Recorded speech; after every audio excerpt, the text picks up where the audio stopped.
જય Shri Krishna YouTube family, તમારું સ્વાગત છે તમારી દિવ્ય રસોઈમાં। આજે આપણે બનાવશું લીલી મકાઈના ખૂબ જ ટેસ્ટી ભજીયા। તેમાં આપણે 3 ડોડાના બી કાઢીને લીધા છે અને તેને આપણે મિક્સરના મોટા જારમાં ક્રશ કરી લેશું અને આટલા દાણા રાખ્યા છે તે આખા ઉમેરશું। આપણે આખા ઉમેરશું। તેમાં આપણે મસાલામાં ઉમેરશું મરી, ધાણા, આખા ધાણા અને અજમા।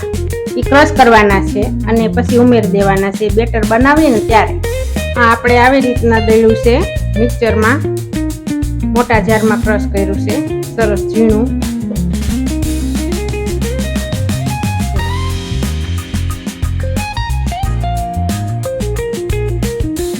હવે તેમાં ઉમેરશું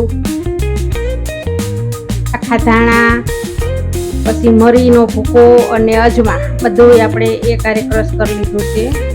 આદુ, મરચા, લસણની પેસ્ટ, આ ડુંગળી ઝીણી ક્રશ કરેલી, ઝીણી સુધારેલી। આ મકાઈના આપણે દાણા કાઢ્યા છે થોડાક આખા, 3-4 ચમચી ઈ છે, આમાં ઉમેરવાના છે। આ લીંબુનો રસ, એક લીંબુનો રસ, હિંગ, 1 વાટકી બેસન, પછી જરૂર પડશે જો બેટર ઢીલું રહેશે તો ઉમેરશું, અને 2 ચમચી ચોખાનો લોટ। હવે આપણે મિક્સ કરી લઈએ બધું સરસ।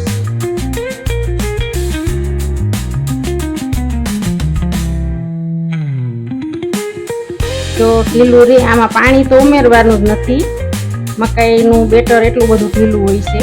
તો જો આવું થયું છે, હજી આપણે ઢીલું છે થોડું, ચણાનો લોટ ઉમેરવો પડશે આપણે। હવે આમાં આપણે થોડોક લોટ ઉમેરવાની જરૂર છે એટલે ઉમેરી દઈએ આપણે। હવે બરાબર થઈ ગયું છે। હવે આ બેટરને આપણે 5 મિનિટ ફેટવું જોઈએ, કેમ કે આમાં હવા ભરાય થોડા કે એનો કશું ઉમેરવાના નથી, એટલે એને ફેટવું જોઈએ, હવાનું આમાં થાય ભ્રમણ, એટલે ફૂલે સરસ પોચા થાય। અને ચોખાનો લોટ ઉમેર્યો છે એટલે ક્રિસ્પી પણ થાય આપણે।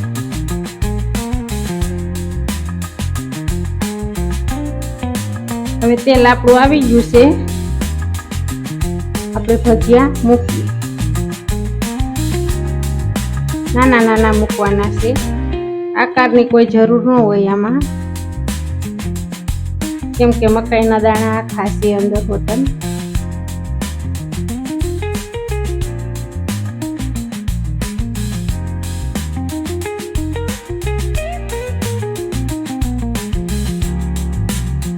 આવી રીતે આમ જેમ આપણે દાજીને એ રીતના મૂકવાના।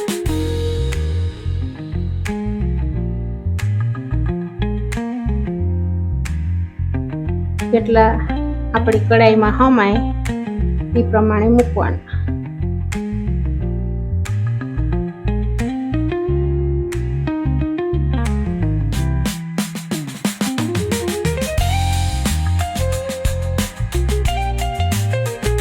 તેજ લાલ થાય પછી આપણે એને ફેરવવાના, નકર ભજીયા વિખાઈ જાય। તો આવી રીતે સરસ।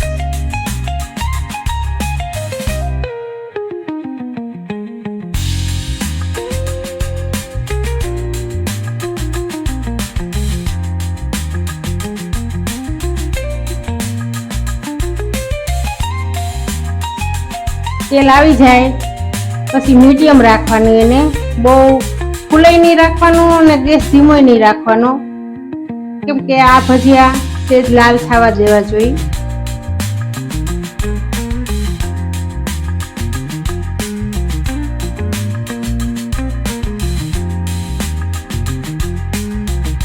જો આવા સોનેરી કલરના થઈ જવા જોઈએ એકદમ સરસ। અહીં આપણે કાઢવાના।